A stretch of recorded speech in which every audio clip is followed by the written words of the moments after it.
Hi guys, welcome back to my channel. It's Angela, and welcome back to hopefully my last video of the evening. This will be number 4 today. Yeah, 4 today. So, and I haven't even got to the deacon, the new deacon that rolls over today or tomorrow, depending on which day you're choosing. But I already feel the new deacon coming in, so I've been feeling it the last couple days, so that's interesting. But I was flipping through, I was watching Simon from the Hermit's Cave earlier, and he was talking about a tag. And then I had to stop watching him because I had to go do some stuff. And then this evening, I came across Thoth's Tarot doing the same tag, which I didn't know it was generated from Mad Witch. So I watched his, and then I went back and watched Mad Witch's. It's a hashtag she started. Called the three systems. I'll make it right in the description and the title, but I think it's the 3 tarot systems, but not the original. So the idea is if you had a deck for each system, it can't be one of the original decks. It has to be something different or newer. Yeah, it can't be like an original copy of the RWS or the original copy of the Tarot de Marseille or the original Thoth. It has to be different. And so, yeah, I decided to go ahead and jump on the tag. And I actually have a few decks here. Actually, 1, 2, 3, 4, 5, 6 decks. Because, and it's basically an RWS, a Thoth, and a Marseille. But I have 1 RWS, 2 Thoth, and 3 Marseille. Because that's the only 2 Thoth I have other than the original, which I've never used. And that's the only 3 Marseille I have, period. And I don't have an original of that. But we're going to start off with the RWS because 80% of my collection is based on RWS. My favorite one, if you haven't noticed by now, is my Ride or Die, and that is the Light Seers by Chris Ann. This is the Hay House edition of this deck. It used to be an indie deck, then it went mass market. If I could, excuse me, and there's the backs, there's the edging I did. This is my Ride or Die. I've used it so much. It's so soft now that I've used it so many times. It's like soft. But if I could only have 1 RWS deck, we all know this is going to be it. This is it. This is my Ride or Die RWS. And I could get rid of all the rest of them. Well, no, not my Bone Stone and Earthflesh Tarot, but this is the deck that and I would even be hard-pressed to get rid of the one I learned on, which is the Tarot Illuminati, which is very RWS. It's more so a clone than this is, because this is kind of taking a newer, modern age hint to things, with still leaving hints of RWS in there, whereas the Tarot Illuminati is very much RWS. Like, you can tell all the stuff's there. But this is my Ride or Die. This is my favorite. If I could only ever have 1 deck, period, it would be this deck. That's how much I love it. When I got the Illuminati, the very first deck I got was the Radiant Rider-Waite-Smith. I hated it. I'm like, why did I get this? And I still to this day have not really worked with that deck. The next deck I bought was Illuminati, and it helped. I learned tarot with it. But my next tarot deck ever was this deck. And it just, whatever the Illuminati uncovered, this went deeper. It pulled another layer off of what the Illuminati was pulling off. And I'm like, oh my God, this is so much more than I thought it was. And that's why this is my forever deck. Especially with that card. But this is the Rider-Waite-Smith. Well, it is a Rider-Waite-Smith. It is the Light Seers Tarot. My favorite, my baby. my ride or die.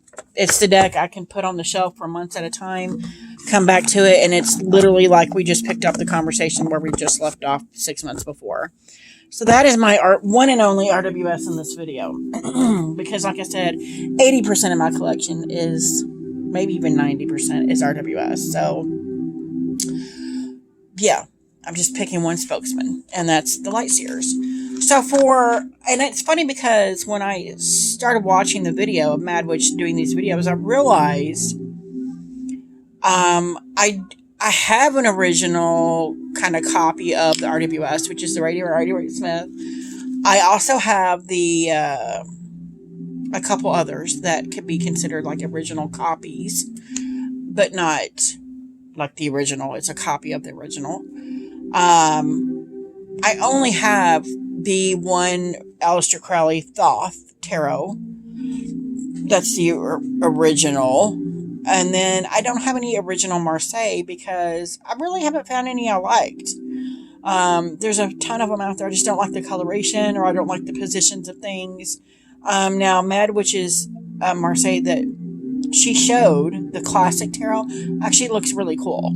And I'm like, I might have to track that down. But I realized I bonded with the same type of decks, but not exactly. I don't really bond with originals, which is interesting because I didn't bond with the Radiant Rider-Waite-Smith, which is like a copy of the original Rider-Waite-Smith. I didn't bond with the Thoth Tarot. And I don't have an original Marseille either, so I don't know what that says about me, but I don't really see myself bonding with the original tarot types, which is weird. But anyway, I digress. So the next two is Thoth. And as I said, I have the Aleister Crowley Thoth Tarot. I even bought a huge book that goes with it. Haven't really ever looked into it because I'm not really interested in it. But I have bought The Journey of the Sacred Bee, and as you know, this is one of my faves, top 10 favorites of all time. Probably in my top 5 favorite of all time. The book is great. This is by Kelly Burton. It is an indie deck. This is the edging, the backs, and it's a little bit larger than what I would deem regular tarot size. Let me see here.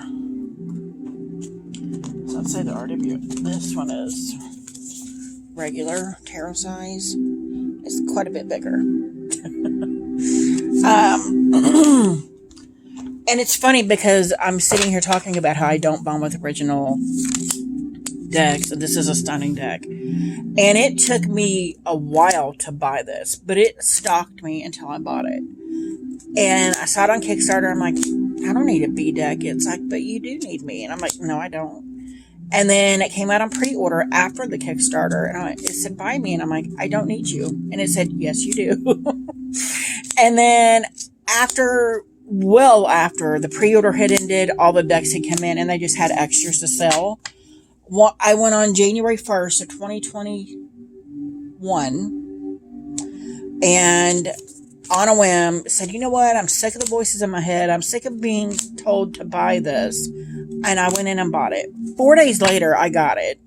And the second I opened it and started looking through it, I was almost in tears. I was so in love. And I'm like, oh my God.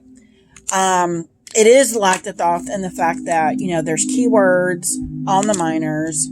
I love I'm using this for my Deacon Walk because it has the symbols for the planet and the zodiac signs here. It is, and I've said it before, this deck is like my Hierophant, my ultimate teacher. If there's a lesson to be learned, this deck is the deck that's going to teach you that lesson. And it's going to do it in such a beautiful, natural, unfolding way that you're just like mind blown.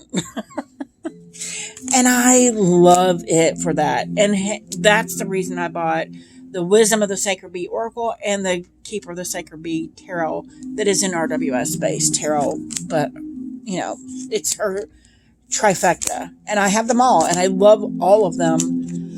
But this one is the first one, and it has a special place in my heart because it's amazing. And from what I've been told and what I've read, it is Thoth-based. And I'm like, makes no sense to me. Because here I see this as a worry is the key word. It's the Five of Pentacles. I totally see it as an RWS way, though. But I also see this as, and this is where the kind of Hierophant, the kind of teacher comes out in this deck, is the door is always open. You just have to walk through it. And I'm like, what? This card in this particular deck changed my mindset on the Five of Pentacles completely. And I'm like, the door is always open. Oh my God. Like, how did I not see that? And it's just little nuances like this in this deck that really transformed my way of thinking on so many cards and so many things. And I adore it for that. And just the fact that I don't read Thoth, and it has hit me hard like that. I don't know. Maybe there's something to be said for Thoth. I don't know. I don't know how it translates into a Thoth deck because I don't read Thoth, but yeah, that's my Thoth replacement. And we also have the New Chapter Tarot by Catherine Briggs. This is a Liminal 11 deck. I've been told this too is a Thoth-based deck. This deck, it's a hardback book. I love it. Love it, love it, love it. It's smaller cards, so let's pull out the Light Seers again.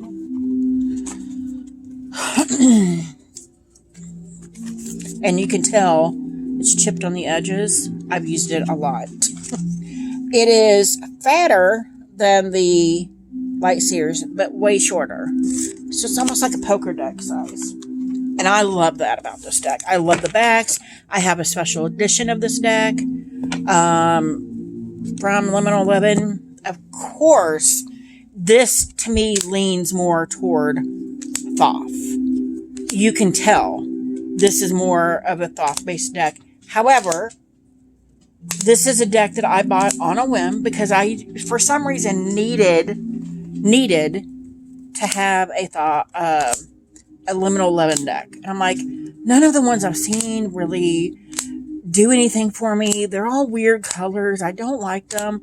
And the second I saw this one, I'm like, I need it in my life, and I bought it. It was literally like the candy purchase at the end of the grocery store aisle that I bought this deck. And the second I got it home, it was again another immediate hit.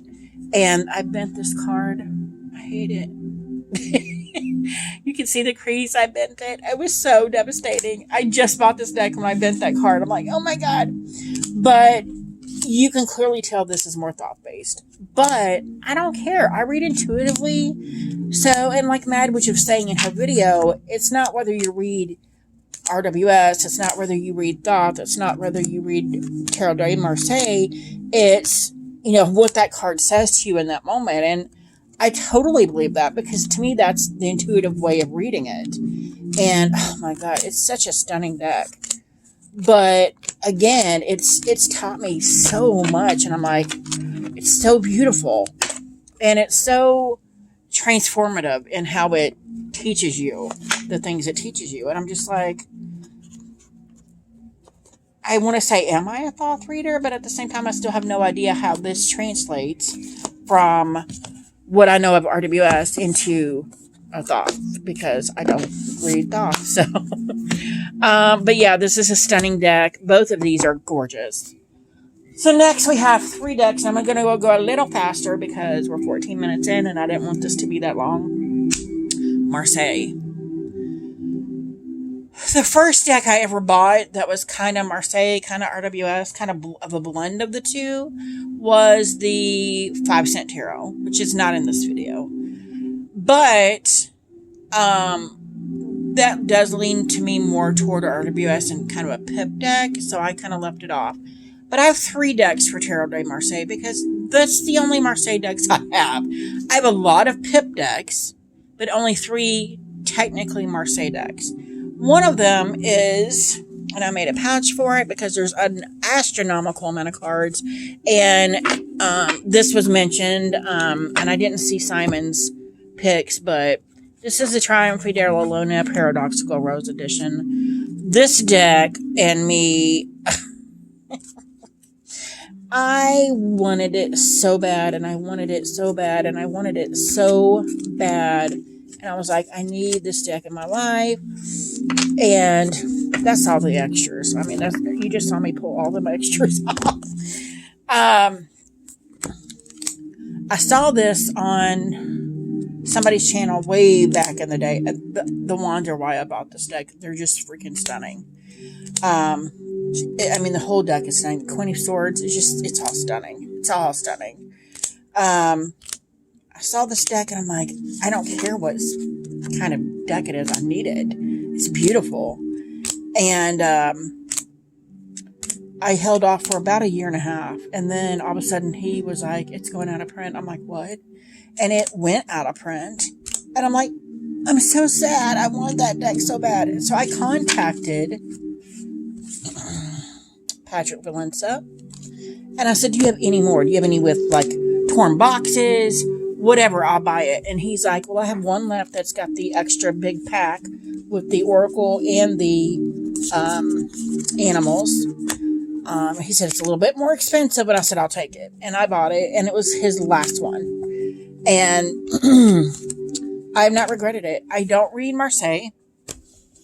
I read this more of a pep deck kind of deal. I haven't dove into Marseille yet, but I mean, it's a stunning deck. I do use it. It's beautiful. But I don't read Marseille traditionally in the Marseille sense, I guess. I don't understand really the difference between a pep deck and Marseille. I do, but when it comes to the meanings, I don't differentiate. Then I found this on Kickstarter. It's the Fox's Wedding, and I have to go really fast because that was a long time. This is an indie deck. This is gorgeous. It's a linen cardstock. They're huge cards. Huge cards. I mean, huge.